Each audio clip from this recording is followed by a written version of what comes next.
আসসালামু আলাইকুম ওয়া রাহমাতুল্লাহি ওয়া বারাকাতুহু। আলহামদুলিল্লাহ, আল্লাহ তাআলা শুকরিয়া। আল্লাহ তাআলা দরবারে লাখ কোটি শুকরিয়া যে মহান রব্বুল আলামিন বাংলাদেশ থেকে আমাদেরকে মক্কা নগরীতে নিয়ে আসছিল। আল্লাহ তাআলা হজ সম্পূর্ণ করে আবার মদিনা মুনাওয়ারা আল্লাহ তাআলা নিয়ে এসেছে। এই মদিনায় আল্লাহ তাআলা সবাইকে আসার জন্য তৌফিক দান করুন। সবার ইচ্ছা সারা বিশ্বের মুসলমানদেরকে মক্কা মদিনায় আসার তৌফিক দান করুন। যারা এই বছরে হজ পালন করেছে আল্লাহ তাআলা প্রত্যেককে হজ্জে মাবরুর নসিব করুন, হজ্জে মকবুল নসিব করুন, আমিন।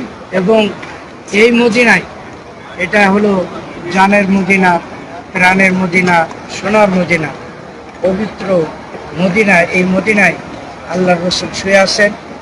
আল্লাহ রসুলের ভালোবাসায় সবাই আসতে চায়, ভালোবাসায় সবাই দেখাতে চায়। এই জন্যে আমাদের সঙ্গে যারা যুক্ত আছেন দেশে বিদেশে, যেখান থেকে আমাদের লাইভ দেখবেন, তাদেরকে আমরা দেখাতে চাই যে প্রাণের মদিনায় আমরা চলে এসেছি। তাই আল্লাহ তাআলা প্রত্যেককেই জীবনে একবার হলো মক্কা এবং মদিনায় আসার তৌফিক দান করুন। জীবনে একবার হলো হজ করার তৌফিক দান করুন। এবং আমাদের সাথে দেখছেন হাজী সাহেবরা আসছেন, প্রত্যেকে যে হাজী সাহেবরা আসছেন ওনাদেরকে নিয়ে আমরা এই মদিনায় আসছি। আবার এখন মক্কায় চলে যাব, একটু পরে মক্কায় চলে যাব। যাওয়ার পরে আল্লাহ তাআলা যদি আবারও তৌফিক দেন, আবারও 9 তারিখে আমরা মদিনায় আসবো ইনশাআল্লাহ অন্যান্য হাজীদেরকে নিয়ে।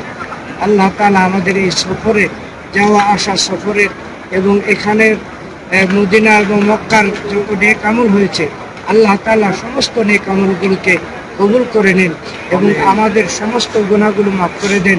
সারা বিশ্বের মুসলমানদের যত গুনাহ আছে আল্লাহ সকলের গুনাহগুলো মাফ করে দেন। আমার উস্তাদ মহোদয় যারা রয়েছেন আল্লাহ তাআলা প্রত্যেককে মাফ করে দেন এবং প্রত্যেকের ইলমের মধ্যে বরকত দান করেন।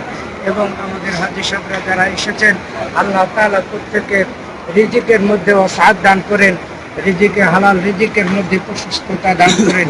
এবং যারা দেশ বিদেশ থেকে আল্লাহ পাগলরা আসছেন আল্লাহ তাদেরকে বারবার আসার তৌফিক দান করেন। আলহামদুলিল্লাহি রাব্বিল আলামিন।